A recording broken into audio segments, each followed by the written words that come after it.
иннаху ағуар деп айтқан. Ағуар деген көзі солып қалған деген.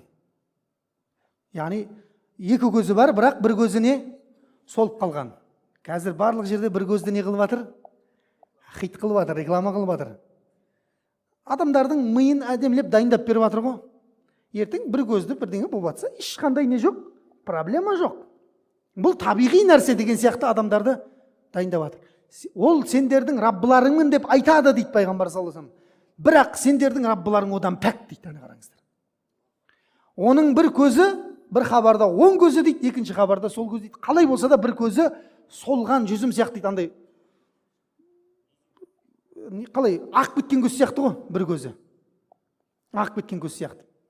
Сондай жалпақ адам дейді, қызыл өңді, хадистерде келген, маңдайында кәфір деген жазуы бар дейді. Ана қарасаңшы, соған дейін айтып кеткен ғой, шатасып қалып жатсыңдар. Оны әрбір сауаты бар адам, сауаты жоқ адам оқи алады дейді.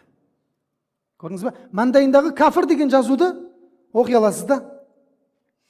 Сөйтіп ол келеді дейді. Жердің бетінде 40 күнге ғана келеді дейді. Болды. 40 күнде бұл үмметтің ең көбін тозаққа сол алып кетеді дейді. Бірінші күні бір жыл сияқты болады дейді. Екінші күні бір ай сияқты, үшінші күні бір апта сияқты, төртінші күнінен бастап сендердің күндерің сияқты болады дейді пайғамбар саллаллаху алейхи вассалам. Яғни ол кірмеген жердің бетінде қауым болмайды. Жылдамдығы нөсерлеп жауған жауынның жылдамдығындай дейді, естіп отырады дейді. Сондай нәрсені беріп қойған Алла тағала артына бүкіл дүниенің хазаин дейді ғой, жаңағы қазыналарын ілестіріп қойған дейді артына. Суы да, көлі де, шөбі де, малы да артында ілесіп жүреді екен. Ол шығатыннан бұрын жердің бетінде өйткені жұт болады дейді, қараңыздар. Адамның әлсіз жерлерінен ұстап алады да бұл. Қауымға келеді дейді. Қауымға келеді, жұт болып жатқан қауымға келеді екенде, егер де мені Құдай деп иман келтірсеңдер, көктерінен жаңбыр жаудырам деп айтады екен. Жерден шөп шығарып, малдарыңды көбейтіп берем деп айтады екен.